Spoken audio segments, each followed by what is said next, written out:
One take, this is NBA one take. One take for your head, this is NBA one take for your brain. You can follow me exclusively on Twitter, Snapchat, Instagram, IGTV, as well as my page on Facebook. Everything Pretty Boy Laker, trademark. Okay, recap. Carmelo Anthony recently did an interview with Stephen A. Smith on Friday, this past Friday, and I did a video just talking about my displeasure of what Carmelo is there, and a lot of the things I already knew. So when he was talking about things that happened and everything, it wasn't, to my surprise, how things were, how it ended in Houston, when he alluded to he wasn't spoken to about what they need from him when they initially made the deal for him to come to the team.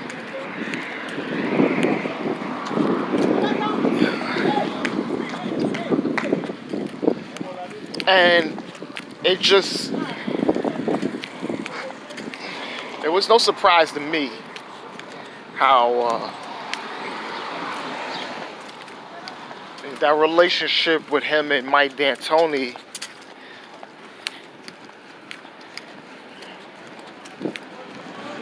wasn't fruitful, wasn't, oh, okay, listen, let's just bury the hatchet, we all gonna move on. That was a long time ago.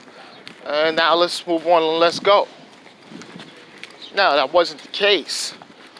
Not saying Mike D'Antoni took him out there to fail, but maybe really didn't fully get communication about what do you need from Carmelo? What I need for you to do. This is what's gonna happen, and this is what we need. He never had that communication with Carmelo. Again, for the most part, Carmelo never had that direct communication with him. I mean, if you speaking with assistants and working out with assistants and whatever, that's a little different than actually having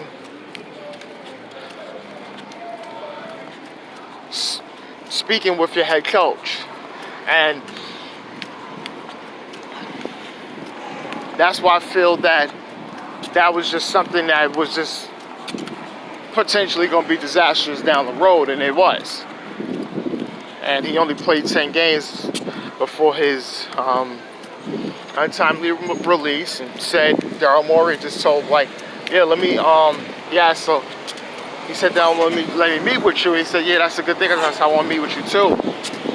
And then he asked him about, he doesn't really know what his role would be, what they want him to do, and then he just said, let's listen, your services is no longer required. He said he's told him in that tone, in that way, you're gonna tell him that. I looked at it like, okay, Jesus. That's how they said it to you? And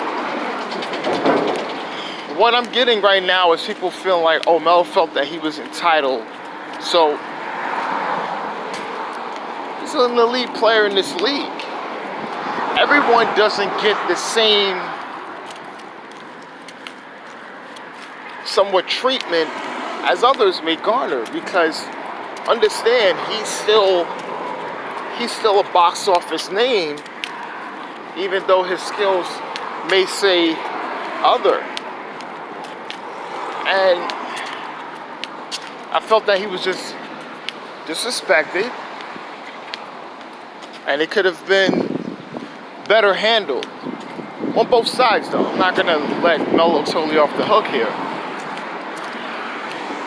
you know, because I would have told him, like, listen, if you're cool with James Harden and CP3 and you're not speaking with the coach, all three of you guys is gonna sit down and y'all gonna talk about this, and you're gonna get it all out in the open with the two-star players there. And we're gonna speak, and we're gonna handle this. And that's what should have had happened. But it didn't happen that way. See, and then you got people saying, oh, he's feeling, I'm going back to, he feel entitled. He should be. He should be. He's an elite player. Yeah, go by, oh, he once was a leader or whatever. No, he still was, he took a step back when he was in OKC.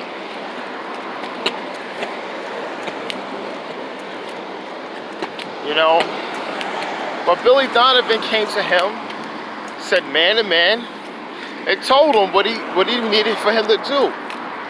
But he said he understood why, because he said they was gonna pay $300 million in luxury tax. And look, Sam Presti and them told Melo, listen, this, not saying it's not gonna work, but this is a business. And it being a business, you know, to keep on all this, we would have to at least try to make something, you know, clear this and that. And he was totally cool with that.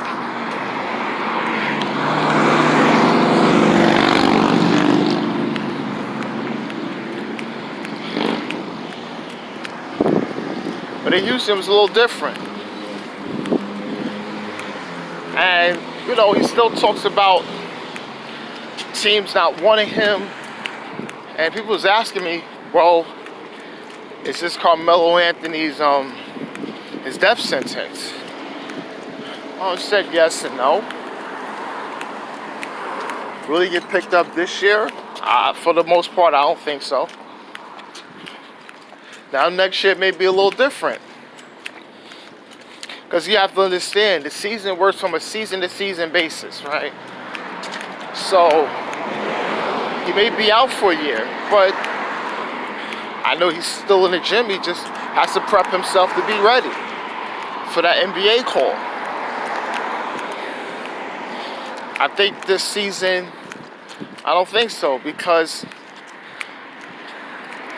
unless someone vouches a move for an open roster spot, and a meeting takes place with the owner, general manager, and the head coach, as well as the star players. Not saying you got to stroke his ego, but you have to have a talk with him, because you got to understand he hasn't really fully grasped this, and you got to understand it's like an NBA player hasn't fully grasped not being in the league. Like when I was talking about Jeremy Lin, fully grasped not getting a free agency deal. These things is really tough to understand. That's why Melo gets a lot of respect. He gets support from the players, former players. People are coming out and speaking about this. But it's executives and media with different stances on certain things. And then you gotta understand, media will say certain things and put certain things out, and fans will be undecided about certain things.